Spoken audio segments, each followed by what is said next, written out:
राजा महेन्द्रको मृत्यु भएको थिएन, हत्या भएको थियो। उनको रहस्यमय मृत्युको घटनाले आज पनि कति इतिहासकारहरूलाई यो सोच्न बाध्य बनाउँछ। कसले मार्यो देशप्रेमी राजा महेन्द्रलाई? कुन शक्तिको षड्यन्त्रमा फसे राजा महेन्द्र? दियालो बंगलाभित्र राजा महेन्द्रको रहस्यमय मृत्युको नालीबेली। विक्रम सम्वत 2028 साल माघ 3 गते राजा महेन्द्र काठमाडौँ छाडेर चितवनको दियालो बंगलामा बस्न थाल्छन्। यतिखेरसम्म त उनको स्वास्थ्य अवस्था सामान्य नै थियो।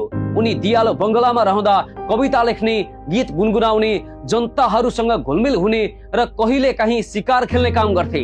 एक दिन उनी शिकार खेलेर फर्कने क्रममा राजालाई छाती दुख्ने समस्या देखा पर्यो र त्यसकै भोलिपल्ट बिहान 2028 साल माघ 17 गते देशप्रेमी राजा महेन्द्रको निधन भयो। बाहिरबाट हेर्दा राजा बिरामी थिए र उनको मृत्यु भयो भन्ने जस्तै देखिन्छ, तर यसको पछाडि मुटु थर्काइदिने एउटा कालो षड्यन्त्रको जाल लुकेको छ।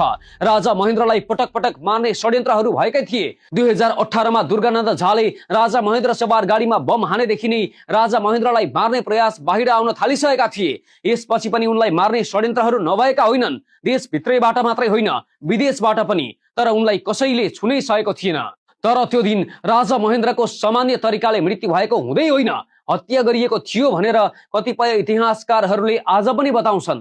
कसको स्वार्थ हावी भयो राजा महेन्द्रको मृत्युमा? कुन शक्तिले खेल खेल्यो? आउनुहोस् सानो आजको भिडियोमा राजा महेन्द्रको मृत्यु पछाडिको कहाली लाग्दो रहस्य। राजा महेन्द्र दियालो बंगलामा बस्दा एकजना व्यक्तिसँग निकै राम्रो हिमचिम थियो र जुन दिन राजा महेन्द्रको मृत्यु भयो भनियो त्यो दिन पनि ती व्यक्ति राजा महेन्द्रकै साथमा थिए। ती व्यक्ति नेपाली थिएनन्, उनी थिए एक अमेरिकी नागरिक जोन कोपम्यान।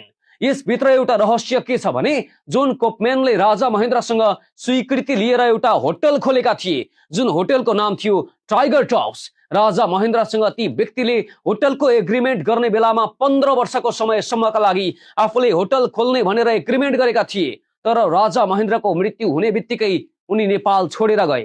त्यसको धेरै समय पछाडि एउटा रहस्य बाहिर आयो। ती व्यक्ति अमेरिकी नागरिक मात्र नभएर उनी CIA का एजेन्ट रहेछन्। CIA एउटा विदेशी गुप्तचर संस्था थियो। एउटा CIA को एजेन्ट नेपाल आएर होटल खोल्नु अनि उसले होटल खोलेकै आसपासमा भएको बेला राजा महेन्द्रको मृत्यु हुनु, अनि राजा महेन्द्रको मृत्यु भएपछि ती अमेरिकी नागरिक नेपाल छोडेर जानु। के यो कुनै संयोग मात्रै थियो या यसको पछाडि एउटा डरलाग्दो रहस्य हो? यसको पछाडि रहस्य छ भनेर इतिहासकारहरूले बताउने गर्छन्। राजा महेन्द्रको कालगतिले मृत्यु भएको होइन, उनको हत्या नै भएको हो भनेर अर्को एउटा सूत्र बाहिर आउँछ। त्यसबेला राजा महेन्द्रलाई भारत विरोधी भन्ने गरिन्थ्यो। त्यसै गरी नेपाल भित्रैका पार्टीहरूसँग पनि राजा महेन्द्रको कट्टर दुश्मनी थियो भन्ने गरिन्छ र नेपालका राजा महेन्द्रलाई कमजोर बनाउन विदेशीले नेपाल भित्रकालाई सहयोग पनि गरिरहेका थिए। यहाँ अझ रहस्यको कुरा के छ भने जुन राजाले भारतको समर्थन गर्दैन थिए त्यही देशबाट डाक्टर आउँछन् र तिनै भारतीय डाक्टरले उपचार गर्दा गर्दै राजाको निधन हुन्छ।